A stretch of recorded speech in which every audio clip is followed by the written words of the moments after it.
Good afternoon, Dr. Gary on the road. We sell dental practices nationwide.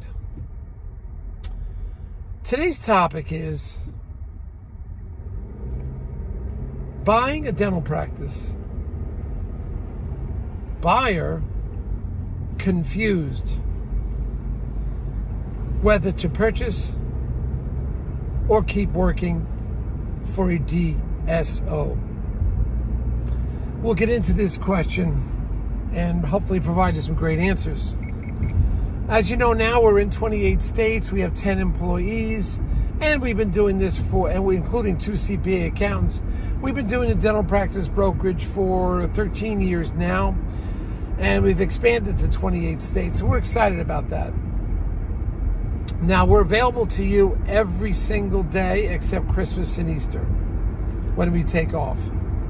Our hours of work are 8 a.m. till 9 p.m. every day. So please give us a call, whether you just want to chat or information about a practice. Whatever you need, we'll be happy to take care of it for you. We've done hundreds of transactions of dental practice sales, and we think we learned a few things along the way. We can share that information with you. So please call us, and we'll be able to talk to you about it. All right?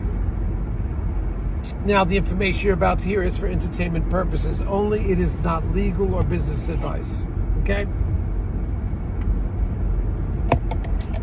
If you're thinking about selling to a DSO, corporate dentistry, call us first. If your practice is large, at 1.5 million, 6 operatories or more, give us a ring because we know about them. We don't work for them, but we will pull them in on certain deals. And often they will pay our commission. And also there's no commission to the seller with the more expensive DSO deals. And when you work with us, we'll get your legal fees reimbursed upon successful closing. We've done that multiple times, based on criteria, of course. But we've done that so many times. Now, today's topic is an interesting topic because we got a message from one of the doctors that wanted to keep working for the DSO and making big bucks, mind you, and potential of equity in the company. In the DSO, I guess really the parent company, there'd be equity in that company that he could cash out at sometimes. It is lucrative, you're making a lot of money. You don't have to worry about your own office. It sounds great until the day you get disabled. That's my suggestion. It's a great opportunity until the day you get disabled.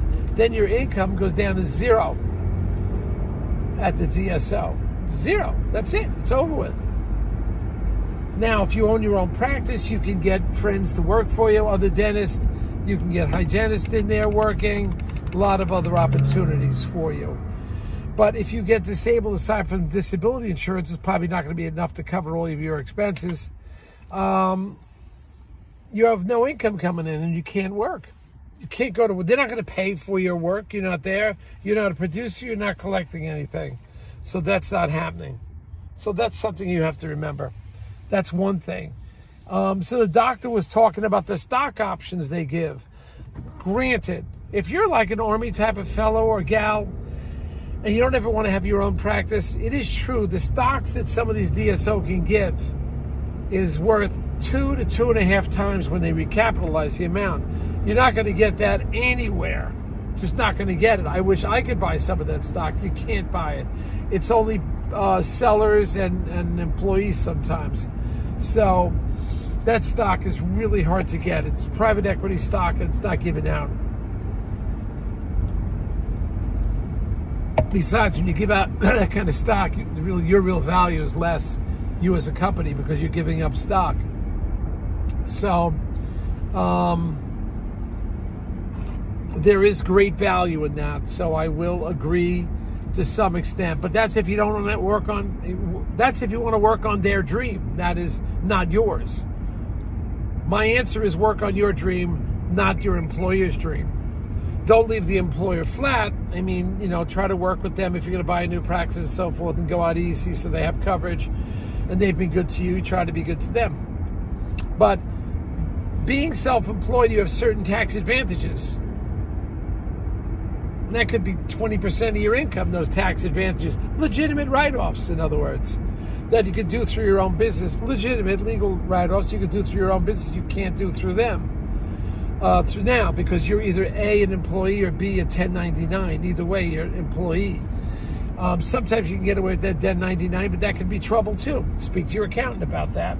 So you should really be working on your dream. This thing with disability is a very big deal, I find. You get disabled, your income goes to zero, except for a disability insurance, which is never enough to cover. Or you go, you have your own practice, you get disabled, and somebody can work for you within 24, 48 hours. It's still your practice. Still have income, and the hygienist will still be working. All right? Got to put my glasses on. Excuse me, it's bright out here. Woo! So that's what will happen there. There's so many other areas to be self-employed. Setting up your own schedule, freedom. It goes on and on to dress the way you want, materials you want to use, the staff you want to hire. There's no end to it. There's nothing like being self-employed. I mean, I could forget it. I'm not working for anybody else. I did that in high school. That was enough. Just can't do it, So I can help somebody out, but I can't work for them. Anyway, so these are some of the things you've got to take into consideration. I agree about the stock. It is very valuable. Agreed. But maybe you can pick up some other stocks some way. But usually they're not as open to the public. But you're out there. You have total freedom. Okay? Bye now.